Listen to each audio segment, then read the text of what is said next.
Hello, it's Philip Taylor speaking from Richmond Green Chambers in London. I'm looking this morning at a book which has come to us from Oxford University Press. And it's an interesting book because many people will have come across the name of this particular writer and jurist. We're talking of James Fitzjames Stephen, and the book is this one. It's called Selected Writings of James Fitzjames Stephen. That's the book there.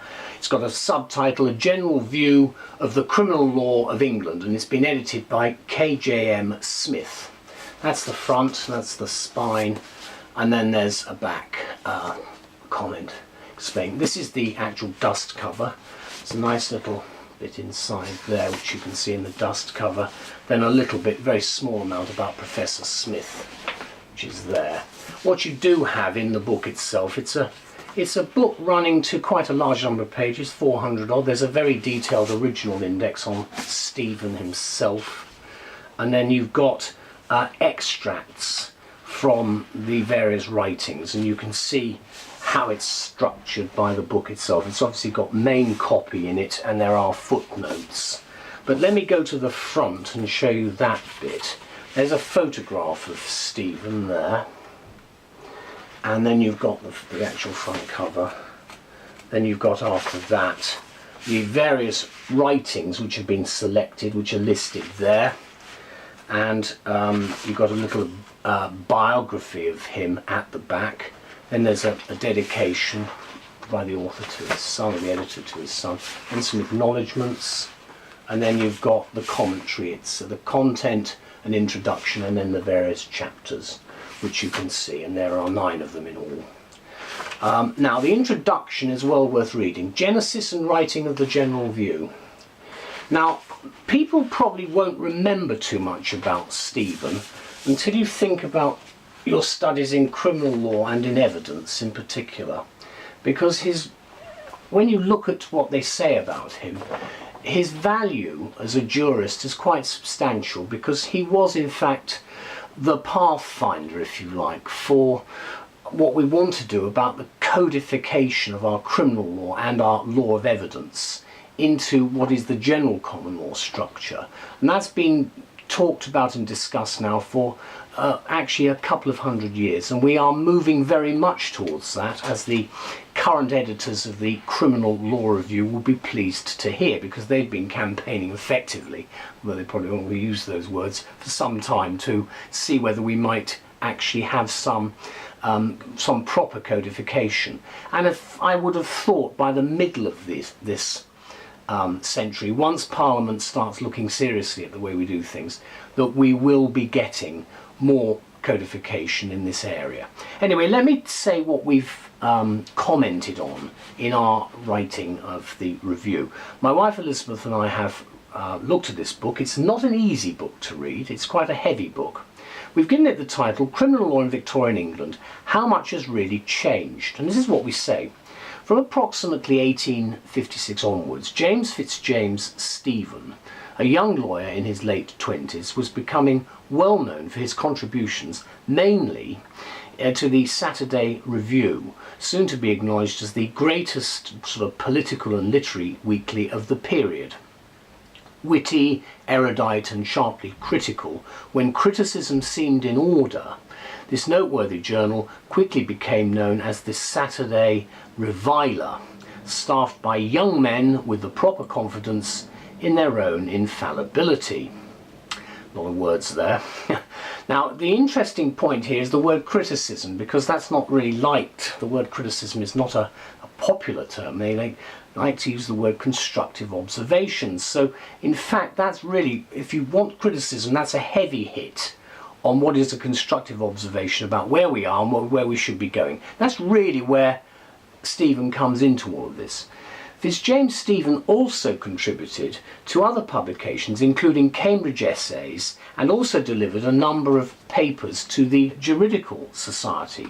And in 1862, a collection of his pieces for the Saturday Review emerged as Essays by a Barrister. And in 1863, what is described as a career-enhancing book, A General View of the Criminal Law of England, was published.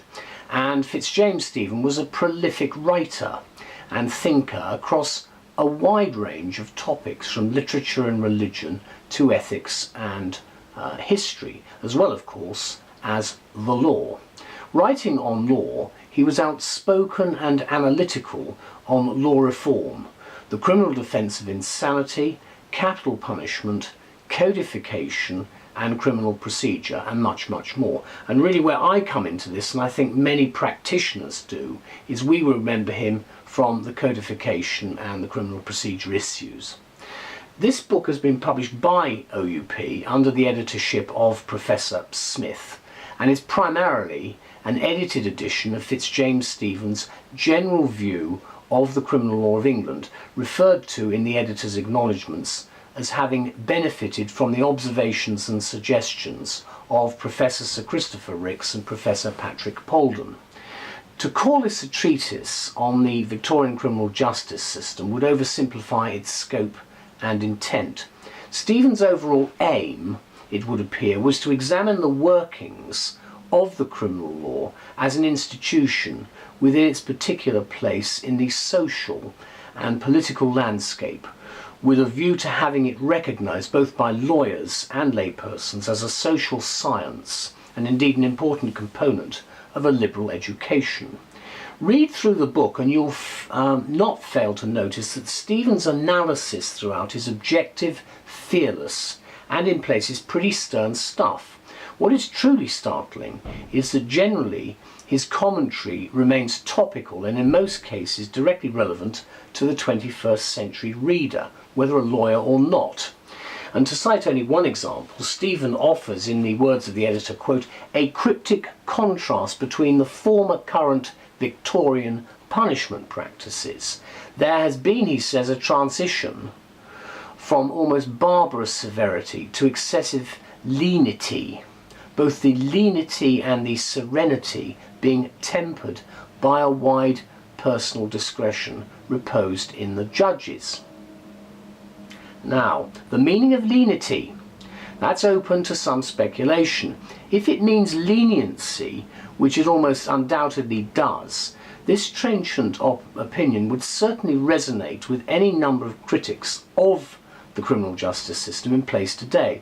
Equally relevant to the contemporary reader are Fitzjames Stephen's observations on the relationship of immorality and criminal responsibility and the appropriate role of capital punishment. Remember the era in which, of course, he wrote.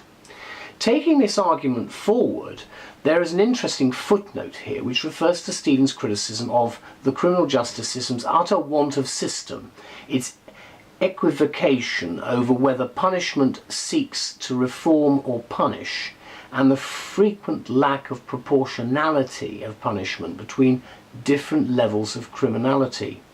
The editor notes that Stephen inclines to a policy of greater deterrence of more serious offences by more demanding prison regimes. And again, you get that reflected in the views of that particular time in our history.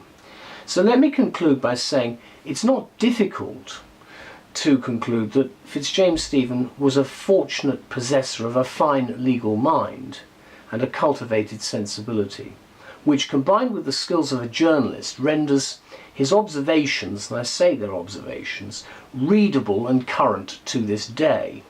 Those involved in or interested in English criminal justice as a system will find themselves both fascinated and enlightened by this careful and scholarly reappraisal of Fitzjames Stephen's work. And let me just show you it again. That's the book there. As I say, it's a book I would treasure. It's interesting to see the way it's structured. You've got these little side headlines there. Again, very much, that was very popular at one time. It still is popular in some publications, but it's quite useful because when you're looking for something, you can go straight to it. We don't have much of that today in quite a lot of our current publications. As you can see here, English Criminal Procedure. Very substantial comments on that.